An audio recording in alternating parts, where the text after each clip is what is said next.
दोस्तों, सुबह सवेरे तकरीबन 6 बजे का समय रहा होगा। दो नौजवान लड़के घर के दरवाजे पर खड़े होकर अंकल अंकल की आवाजें लगाने लगे।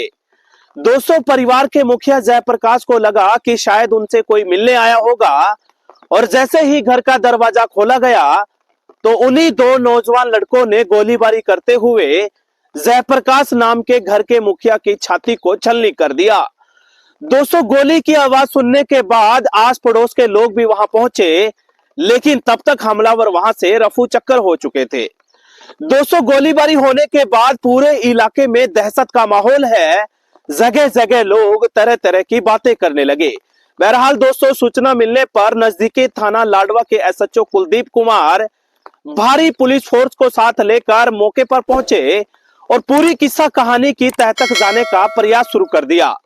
दोस्तों, आपको बताता चलूं कि इस मामले ने तूल इसलिए पकड़ी है क्योंकि पूरा मामला हरियाणा के जिला कुरुक्षेत्र की विधानसभा लाडवा के गांव बदरपुर का है। आपकी जानकारी के लिए यह भी बताता चलूं कि ये वही लाडवा विधानसभा है जहां से हरियाणा के मौजूदा मुख्यमंत्री नायब सैनी निर्वाचित होकर आए थे।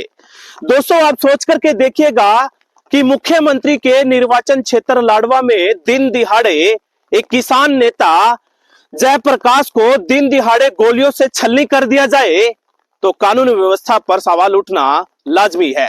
बहरहाल दोस्तों, मौके की नजाकत को देखते हुए कुरुक्षेत्र के एसपी वरुण सिंगला भी पहुंचे और जब पत्रकारों ने उनसे सवाल जवाब किया तो एसपी साहब दो टूक शब्दों में कहते हुए नजर आए कि किसी को भी कानून को हाथ में नहीं लेने दिया जाएगा।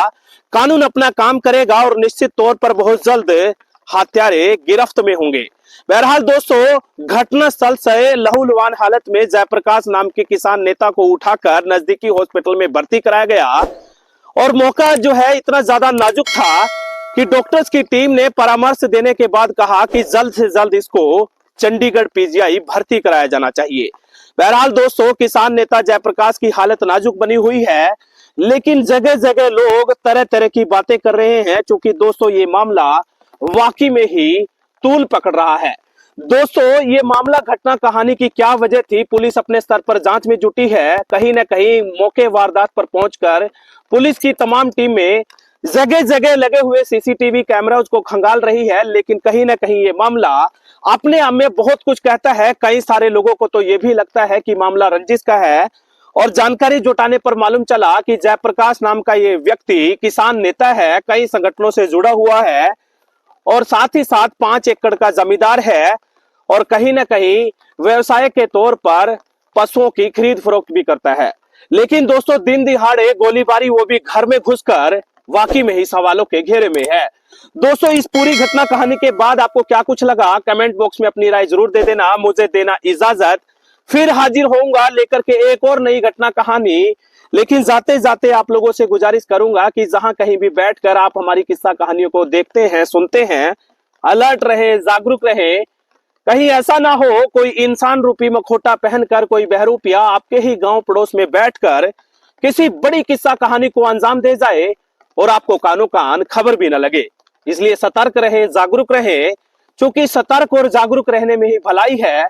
सतर्क और जागरूक रहने में आप सबका बचाव है। बहुत बहुत शुक्रिया, धन्यवाद, आभार। अपना ख्याल रखिएगा, बहुत सारा अपना ध्यान रखिएगा।